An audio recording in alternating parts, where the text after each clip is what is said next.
Hello welcome to ఏకేఎస్ఐఎస్ UPSC prelims point of వ్యూలో ancient district సంబంధించినటువంటి revision MCQs ఇది second video. So first video already discuss చేయడం జరిగింది. So అక్కడ కూడా కొన్ని ఎంసీక్యూస్ డిస్కస్ చేశాం.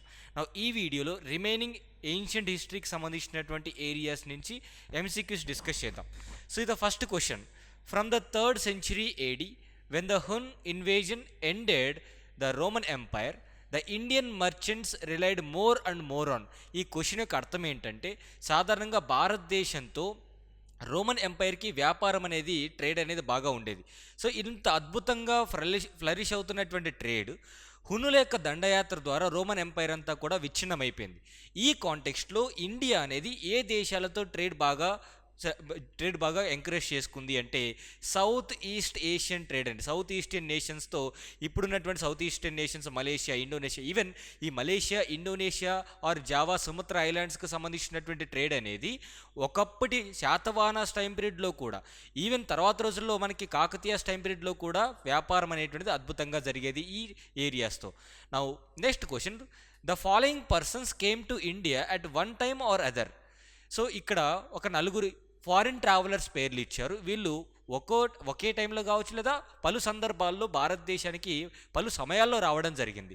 మరి వీళ్ళు వచ్చినటువంటి కాలక్రమానుసారం అంటే క్రొనాలజికల్ ఆర్డర్ లేదా క్రొనాలజికల్ సీక్వెన్స్. ఈ ప్రశ్నకు ఆన్సర్ చేయాలంటే ఫస్ట్ థింగ్, మెగస్థనీస్ అనేటువంటి వ్యక్తి ఎప్పుడు వచ్చాడు? చంద్రగుప్త మౌర్య టైం పీరియడ్లో వచ్చాడు. Chandragupta Maurya time period. So Maurya వంశానికి సంబంధించినటువంటి చంద్రగుప్త మౌర్య టైం పీరియడ్లో వచ్చాడు. అంటే ఇది ఎగ్జాక్ట్గా మనకి చెప్పాలంటే 321 నుంచి 185 వరకు పరిపాలించినటువంటి మౌర్య డైనాసిటీ. నెక్స్ట్ ఫాహీన్ అనేటువంటి వ్యక్తి చంద్రగుప్త 2 టైం పీరియడ్లో వస్తారంటే వీరు గుప్తా డైనాసిటీకి సంబంధించిన వారు. తర్వాత హుయాన్సాంగ్ అనేటువంటి వ్యక్తి హర్షవర్ధన టైం పీరియడ్లో వస్తారు. Harshavardhana time period Pushyabhuti dynasty.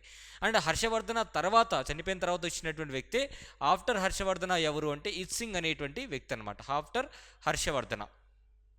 So ఇట్లా ఒకరి తర్వాత ఒకరు వచ్చారు. సో అంటే ఇక్కడ 3 ఫస్ట్ వస్తుంది, తర్వాత మనకి 1 వస్తుంది, తర్వాత 4 వస్తుంది, తర్వాత 2 వస్తుంది. 3142 ఎక్కడుందో చూడండి. 3142 ఆప్షన్ బి అనేది రైట్ అవుతుంది. ఎందుకంటే క్రొనాలజీ ఈవెంట్స్ అనేవి ఏన్షియంట్ హిస్టరీలో కూడా మనకి ఇంపార్టెంట్.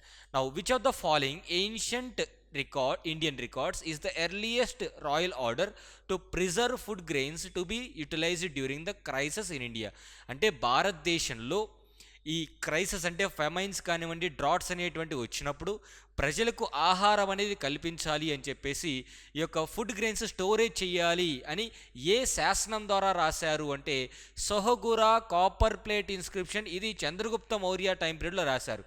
ఇది చంద్రగుప్త మౌర్య టైం పీరియడ్లో సొహగురా కాపర్ ప్లేట్ ఇన్స్క్రిప్షన్ అనేటువంటిది రాయడం జరిగింది, which is very important. Famines టైంలో అంటే ఫెమైన్ కోడ్ అంటే డిజాస్టర్స్ అనేటువంటి వచ్చినప్పుడు ఈ యొక్క డిసిప్లినరీస్ అనేటువంటి ఎట్లా ఉండాలి అని చెప్పేసి మనకి సొహగురా copper plate inscription.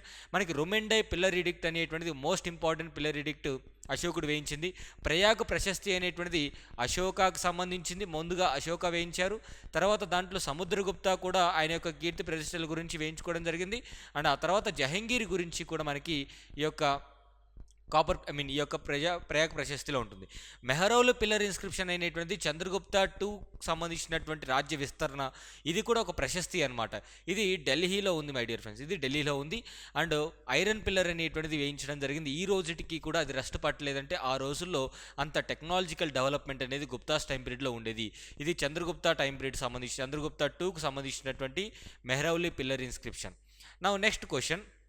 Which of the following pairs are correctly matched. అంటే ఇక్కడ ఇచ్చినటువంటివి ఎన్ని కరెక్ట్గా మ్యాచ్ చేశారు? లోతల్లో డాక్యార్డ్ అనేది ఉందా? ఎస్ ఉంది.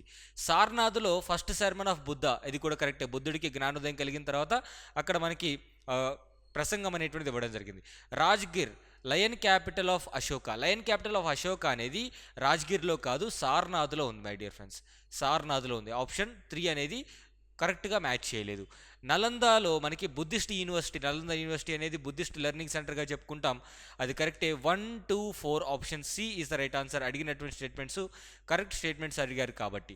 Now Ashokan major rock edict which tell us about Sangam kingdom include which rock edicts. అంటే అశోకుడు వేయించినటువంటి 14 మేజర్ రాక్ ఎడిక్ట్స్లో ఏ పాయింట్స్లో సంఘం గురించి లేదంటే చోళ చేర పాండ్య వంశస్థుల గురించి మెన్షన్ చేశారు అంటే సెకండ్ అదేవిధంగా 13th అని చెప్పవచ్చు. సెకండ్ అదేవిధంగా 13th. Option C is the right answer. You can see here option C అనేది కరెక్ట్ ఆన్సర్ అవుతుంది. ఎందుకంటే ఇక్కడ మీరు ఆల్రెడీ డైరెక్ట్గా చూడొచ్చు. సెకండ్ ఇవి మేజర్ రాక్ ఎడిక్ట్లో Chola Pandya Satyaputra Chera kingdom south India గురించి అంటే ఈ సంఘం గురించి మెన్షన్ చేశారు. And 13th major rock addict ఏదైతే మనకి కళింగాని అనెక్స్ చేశారో అదే రాక్ ఎడిక్ట్లో 13th దాంట్లో శాతవాహనాస్ గురించి కూడా మెన్షన్ చేశారు. సో ఇక్కడ మనకి సంఘం గురించి కూడా మెన్షన్ చేయడం జరిగింది. సంఘం గురించి కూడా మెన్షన్ చేయడం జరిగింది. Option C is the right answer. Option C is the right answer. Next, silver coins issued by గుప్తులు ఇష్యూ చేసినటువంటి సిల్వర్ కాయిన్స్ అనేవి రూపక అంటామండి. రూపక అంటాం. గోల్డ్ కాయిన్స్ భారతదేశంలో మొదటగా ఈ యొక్క ఇంట్రడ్యూస్ చేసింది ఎవరంటే ఇండో గ్రీకులు. దాన్ని అత్యధికంగా ఎక్కువ గోల్డ్ కాయిన్స్ తీసుకొచ్చి గుప్తాసు. ఈ యొక్క కనిష్క అనేటువంటి వ్యక్తి కుషాన్స్ టైం పీరియడ్లో నాణ్యమైనటువంటి గోల్డ్ కాయిన్స్ అనేటువంటివి కూడా ఉండేవి. Most important next question, which of the following was a guild or శ్రేణి? దేన్ని అసోసియేషన్ అంటామండి. ట్రేడింగ్ అసోసియేషన్ అంటాం. Trade associations merchants in ancient India. ఈ క్రింది వాటిలో ఏది ట్రేడ్ అసోసియేషన్ అడుగుతున్నారు. సో మనీగ్రామ్, మనకి సంఘం టైం పీరియడ్లో ఈ మనీగ్రామ్ అనేటువంటిది, చోళాస్ టైం పీరియడ్లో మనీగ్రామ్ అనేటువంటిది మర్చెంట్ అసోసియేషన్ లేదంటే ట్రేడ్ అసోసియేషన్ లేదంటే గిల్డ్స్ అంటాం.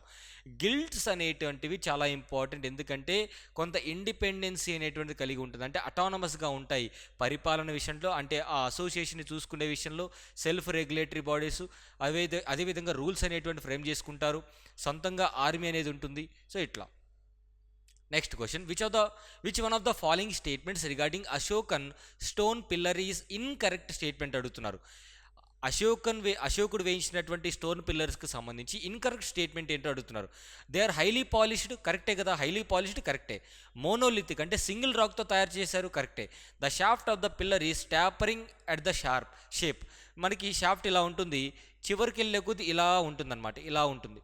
దానిపైన లైన్ క్యాపిటల్ కానివ్వండి లేదంటే ఏదైనా ప్రతిమ అనేటువంటిది, విగ్రహం అనేటువంటిది ఉంటుంది. సో ట్యాపరింగ్ అంటే ఇట్లా స్లాంట్గా ఉంటుందన్నమాట. సో అది కూడా కరెక్టే. They are part of architectural structures. అంటే ఏదైనా కట్టడాల్లో భాగంగా ఈ యొక్క అశోకన్ పిల్లరిడిక్స్ అనేటువంటి ఉంటాయా? ఏ కట్టడానికి కూడా అశోకన్ పిల్లరిడిక్స్ అనేటువంటి సంబంధం లేదు. అవి ఒక ఇండివిజువల్ స్ట్రక్చర్స్ అనమాట. స్టేట్మెంట్ డి అనేది రాంగ్ కాబట్టి అడిగినటువంటి స్టేట్మెంట్ ఇన్కరెక్ట్ స్టేట్మెంట్ వచ్చేసి మనకి డి అవుతుంది. Next question, which one of the following is not a part of early Jain literature? ఇక్కడ ఇచ్చినటువంటి 4 పుస్తకాల్లో ఏ పుస్తకం జైన మతానికి సంబంధించింది కాదు అంటే మనకి తేరిగాథ అనేది బౌద్ధ మతానికి సంబంధించిందండి. తేరిగాథ అనేటువంటిది బుద్ధిజానికి సంబంధించినటువంటిది. Very very important. రిమైనింగ్ అన్నీ కూడా జైన మతానికి సంబంధించినటువంటివి. సో ఇవి ఎగ్జామినేషన్లో ప్రీవియస్ ఇయర్లో కూడా అడిగినటువంటి క్వశ్చన్స్ గురించే మనం డిస్కస్ చేస్తున్నాం. Now Samantas, consider the following statement. Samantas and Mahamandaleshwara are title given to powerful landlords, warrior chiefs who are completely independent. Simple logic. సామంతులు అంటే ఫ్యూడేటరీస్ అనమాట, సబార్డినేట్స్. రాజు కింద ఉండేటువంటి సబార్డినేట్స్. మరి రాజు కింద సబార్డినేట్స్ అన్నప్పుడు రాజు యొక్క పరిధిలో పనిచేయాలి కదా వాళ్ళు. ఓకే, వాళ్ళకి సొంతంగా ఆర్మీ అనేది ఎస్టాబ్లిష్ చేసుకోవచ్చు, రెవెన్యూ కలెక్ట్ చేసుకోవచ్చు. కానీ ఎండ్ ఆఫ్ ద డే రాజు చెప్పినటువంటి విధంగానే సైన్యాన్ని మొబిలైజ్ చేయాలి. సో కంప్లీట్ ఇండిపెండెన్స్ అనేది ఉండదు, పార్షియల్ ఇండిపెండెన్స్ ఉంటుంది. Statement 1 wrong. Dantidurga was the founder of Rashtrakuta dynasty who overthrown his Chalukyan king. So Chalukya రాజు అయినటువంటి వ్యక్తిని పక్కకు నెట్టేసి దాంతి దుర్గా రాష్ట్రకూట వంశాన్ని స్థాపించడం జరిగింది. ఈ స్టేట్మెంట్ కరెక్టే. సో ఆబ్వియస్లీ ఆప్షన్ బి అనేది కరెక్ట్ అవుతుంది. ఆప్షన్ బి అనేది కరెక్ట్ అవుతుంది ఎందుకంటే స్టేట్మెంట్ 2 ఓన్లీ కరెక్ట్. అరియార్ అంటే చీఫ్, బ్రహ్మదేయ బ్రాహ్మణ అసెంబ్లీ, నగరంస్ కలెక్షన్ ఆఫ్ విలేజెస్, వెట్టి tax in the form of forced labour, కడమై ల్యాండ్ రెవెన్యూ. ఇక్కడ ఇచ్చినటువంటి వాటిల్లో కరెక్ట్లీ మ్యాచ్డ్ ఎన్ని ఉన్నాయి అంటే బ్రహ్మదేయ అంటే బ్రాహ్మిన్స్కి ఇచ్చేటువంటి ల్యాండ్ గ్రాంట్స్ని బ్రహ్మదేయ అంటాము. రెండో స్టేట్మెంట్ రాంగ్. తర్వాత నగరంస్ అంటే ట్రేడ్ అసోసియేషన్స్ అనమాట. నగరంస్ అంటే ట్రేడ్ అసోసియేషన్స్ అంటాము, కలెక్షన్ ఆఫ్ విలేజెస్ కాదు. సో స్టేట్మెంట్ 3 కూడా అంటే థర్డ్ది కూడా రాంగ్. 1, 4, 5 ఎక్కడున్నాయి? ఆప్షన్ డి అనేది కరెక్ట్ అవుతుంది. 1, 4, 5 ఆప్షన్ డి కరెక్ట్ అవుతుంది. నౌ ఇక్కడ సో డైరెక్ట్గా క్వశ్చన్ అనేది ఆన్సర్ ఇచ్చేసాను. దేవదాన అంటే ల్యాండ్ గిఫ్ట్ టు టెంపుల్స్, దేవదాన అంటే ల్యాండ్ గిఫ్ట్ టు టెంపుల్స్ కరెక్టే. వెల్లన్ వగై land of non Brahmin peasants proprietors, అది కూడా కరెక్టే. పల్లిచందం అంటే land donated to Jaina institutions, పల్లిచందం అంటే land donated to Jaina institutions, అది కూడా కరెక్టే. శాలభోగా అంటే పాఠశాలల మెయింటెనెన్స్ కోసం ల్యాండ్ గ్రాంట్స్ ఇచ్చినట్టయితే శాలభోగా అంటాం. అన్నీ కూడా how many of the above pairs are correctly matched, అన్నీ కూడా కరెక్ట్గా మ్యాచ్ చేశారు. దేవదాన, వెల్లంగ్ వగై, పల్లిచందం, శాలభోగా ఇవన్నీ కూడా కరెక్ట్గానే మెన్షన్ చేశారు. అన్నీ కూడా all the above are correct statements. Now village administration of Cholas had sabas which looked after irrigation works, temple works etc with separate committees. So మనకి 919 AD 921 AD ఈ టైం పీరియడ్లో ఉత్తర మెరూర్ ఇన్స్క్రిప్షన్ అంటాం. ఈ ఉత్తర మెరూర్ ఇన్స్క్రిప్షన్ అనేటువంటిది village administration of Cholas గురించి తెలియజేస్తుంది. So village administration అనేది irrigation వర్క్ల గురించి, టెంపుల్ కన్స్ట్రక్షన్స్ గురించి, టెంపుల్ వర్క్స్ గురించి చూసుకోవడానికి సపరేట్ కమిటీస్ ఉన్నాయా? ఎస్ ఉన్నాయి. నగరమ్స్ అంటే ట్రేడ్ అసోసియేషన్స్ అన్నాం. Trade also occasionally took up administrative functions in towns, ఇది కూడా కరెక్టే. Nadu is a collection of villages called ur, ఇది కూడా కరెక్టే. తమిళనాడు అంటామండి. So how many of the above statements are correct? All the above statements are correct. All the above statements are correct. So option C is the right answer. So ఇవి remaining ancient హిస్టరీకి సంబంధించినటువంటి MCQs. Thank you so much. Have a nice day.